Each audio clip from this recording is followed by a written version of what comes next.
So just like you, or some of you, I have had COVID, and there is a difference between obviously vaccine and COVID infection. But when you look at it from the end user perspective, you realize that actually symptoms might be the same. So I had a Pfizer vaccine as a booster before contracting COVID, and I felt really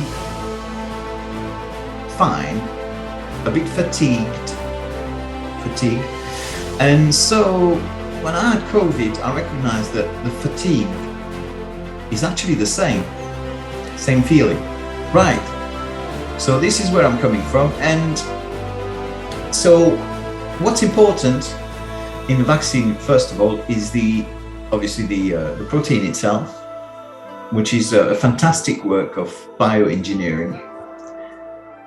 And it has also excipients. Now, excipients are an important part, undervalued, underestimated part of the vaccine itself, because they actually strengthen the immune response, and particularly they are targeted at the kidneys, and the kidneys do all the work in separating the waste, so what will come out of your body in the end, and what remains in the blood.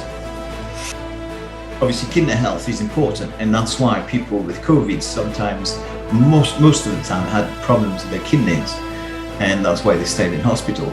So we have in AstraZeneca L-histidine as an excipient, and this excipient is an amino acid, non-essential one, semi-essential one, as they say.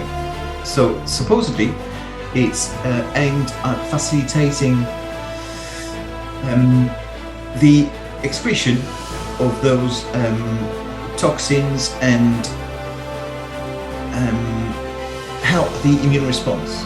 It will work with histamines. Histamines are involved in signaling to other cells that they need to come to the rescue. So histamines, and that explains the rashes, and because you've got more histamines in your body and you have allergic reactions.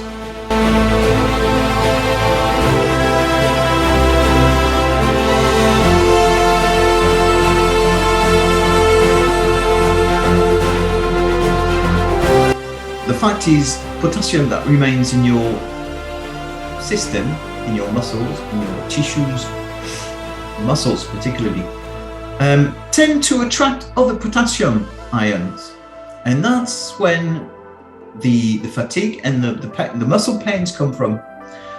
Because if you can't get rid of that potassium, then you have a potential deficiency.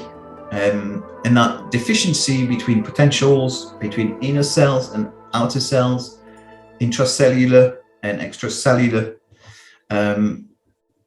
domains, then you have some sort of adaptation time to regain the normal electrolytes that are in your body. So that's why it takes some time, and hence the fatigue, heavy legs, among other symptoms. So you do whatever you want, but I've chosen a herbal approach to dealing with vaccine and COVID, because I don't want long COVID. No one does, and better safe than sorry. So if you have any questions, just let me know, and we can look at your personal circumstances. So thank you very much for your time, and see you later.